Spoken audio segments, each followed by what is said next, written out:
Welcome back to the channel, brothers and sisters in Christ. My name is Patrick, End Time Watchman. Thank you so much for all the support and encouragement on my last video. If you had prayer requests, know that I am lifting you up in prayer, and I hope others on my channel are doing the same. If you did not see my video yesterday, it was only about 8-9 minutes long. I ask you to go back and watch it because I think it's pretty incredible. I will do a small recap on it, but then I'm going to get into the new information that I wanted to cover. So, the Revelation 12 sign happened in 2017 on September 3rd, turning into definitely September 24th in Israel. All right, this year, 2024, on trumpets, we had an eclipse on October 2nd. 9/24 into the 25th and 10/2 going into the third day of the 10th month is the days of Hanukkah. All right. So did God give us these signs pointing us to Hanukkah? Well, I didn't add this in my previous video. Hanukkah is 8 days long. Think about this. The first sign happened in 2017. Now we have the 10/2, that's pointing to the second day of the 10th month on the Hebrew calendar.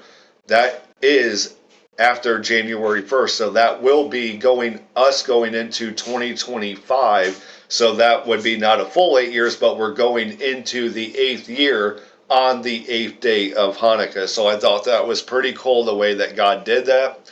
And I definitely believe that these signs are pointing us to Hanukkah.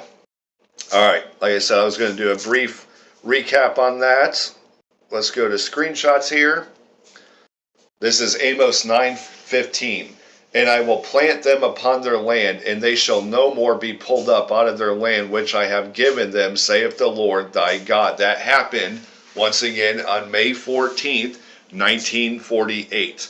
All right, let's cover this, and then we'll get into the study.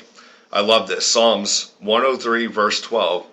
As far as the east is from the west, so far have he removed our transgressions from us. So if you accepted that free gift that Jesus Christ paid for on the cross, do not let anyone tell you you're not worthy, you're not good enough. We are told to be bold about our salvation. Why? Because of verses like this, as far as the east is from the west, he has removed all of our transgressions from us. No, we are not worthy, but we are in his righteousness. All right, so we can have confidence of our salvation. We can be bold about telling others about what Jesus did for us and what he can do for them. All right, so this is the way I believe many watchers are looking at Psalm 90, that they say the fig tree generation by strength and by sorrow, they go from 70 to 80 years. So they just add 80 years to 1948 and they get 2028. I don't agree with that at all.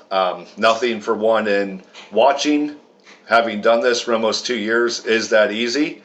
And it just doesn't make sense with the scripture. If you look at either Matthew, Luke, it says this generation cannot pass until all these things have come to pass. All right. And then what are the things you have to read before that? And one of the things listed is they will see the Son of Man coming with great glory. All right. That is the second coming. So that is one of the signs of the fig tree generation. So the fig tree generation cannot end mid-trib.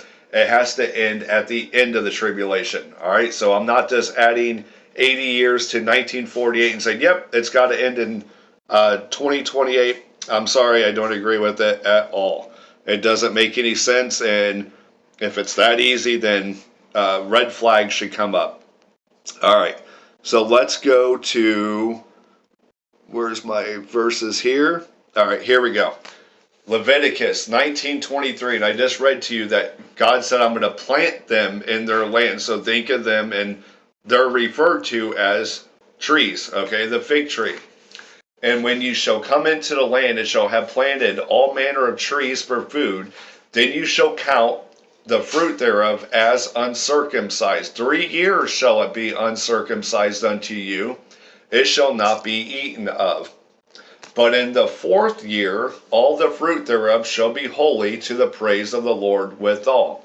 And you can get typology of this. Remember when Joshua Moses died, and then Joshua leads them across the Jordan into the promised land, what is like the first thing the Lord tells them to do? Hey, you guys have to be circumcised. So literally, as they came into the promised land, we have the typology that they had to be circumcised.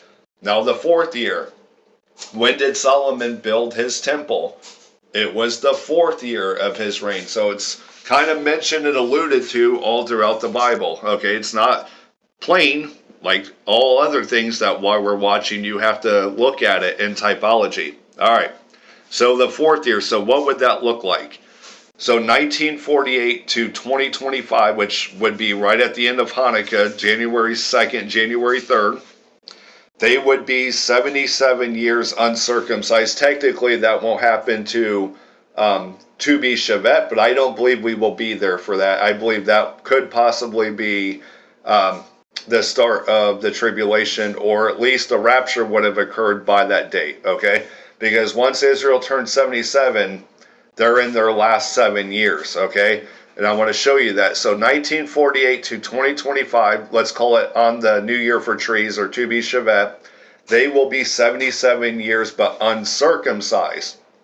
Now, if you add the 4 years, according to Leviticus, 1948 plus the fourth year where they will be a praise to the Lord, that would be 1952 to 2025. So they will only be entering into their 73rd year, which would leave a perfect 7 years for the tribulation, and that would end right when Israel turned 80th year from when they became a nation in 1948. So to me, this makes more sense. All right, so let's look at the day count to this.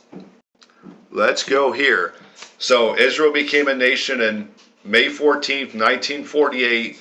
The New Year for trees that following year, so in 1949, fell on February 13th, 1949. Look at the day count. Remember, a time of life is 280 days. And you're like, well, this is 275. Yeah, well, I'm not looking at God using the 365-day calendar.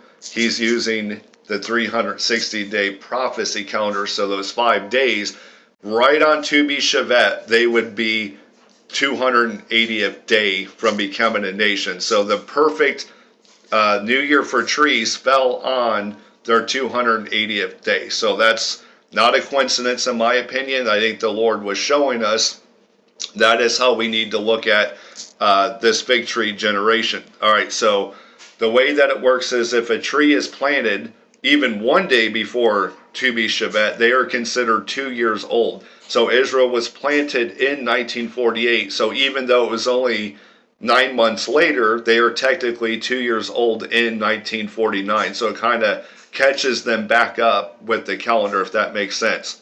All right, so let's look at this.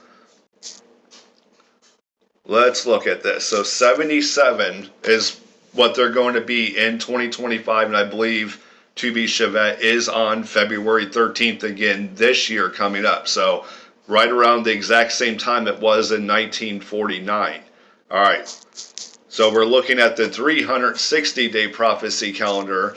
So that would be 27,720 days is what we're looking at for them to turn 77 using that days for a year calendar, the 360, not the 365. Interesting, if you look at it as months, their 924th month will be their 77. So there again is that 924 that I keep finding. So let's look at the day count, 27,720.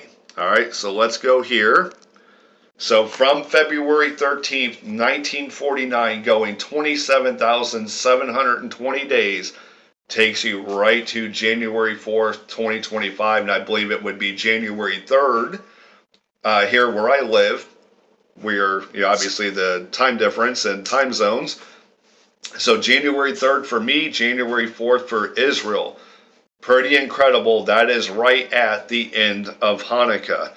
All right, and that will be when they turn 77 years uncircumcised. Circumcised, they will be 73, leaving perfectly 7 years for the tribulation. Now, what is January 4th? That is what they call a Vea Gash, and it means he approached. This is in, if you read it, Genesis 44 through, says 47, I believe it's Genesis 44 through 45. This is when Joseph finally reveals himself to his brothers, all right? The 12 tribes of Israel. So I thought that was really cool in typology, that the father sends the sons to Egypt, Egypt representing the world, to, they're in the famine, so they have to go to Egypt where, they have the 7 years of plenty followed by the 7 years of famine. So they send them to Egypt, and Joseph finally reveals himself to his brethren on this day, January 4th. So I thought that was pretty cool how that lines up. It means he approached.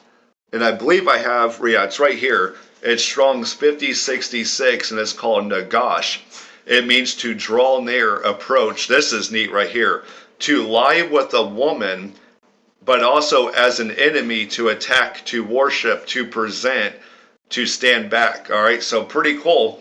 It's kind of got like a dual meaning, to lie with a woman. Obviously that's like a beautiful thing, thinking about the bride, but it also means to attack. So it kind of has like rapture and sudden destruction kind of all within this one word. So I thought that was pretty neat.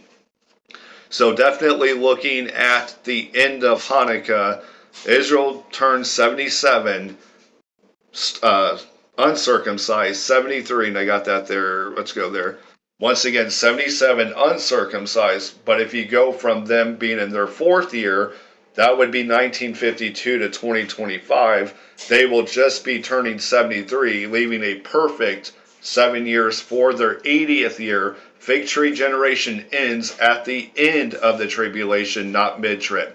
I do believe that's the way the Lord had set this up. And then he gave us the signs right here. The Revelation 12 sign, 8 years, not a full 8 years, but going into the 8th year on the 8th day of Hanukkah. And then we had the eclipse on 10/2, representing Tevet 2, the 2nd day of the 10th month. So pretty cool. I like how all this is lining up. Hanukkah is definitely on a high watch list for me from start to finish. So God bless everyone. Very busy day for me. I wanted to get this video out as I said I wanted to last night. Thank you all so much for the likes, comments, shares, subscribing. If you have prayer requests, put them in the comments. Keep looking up and keep encouraging one another.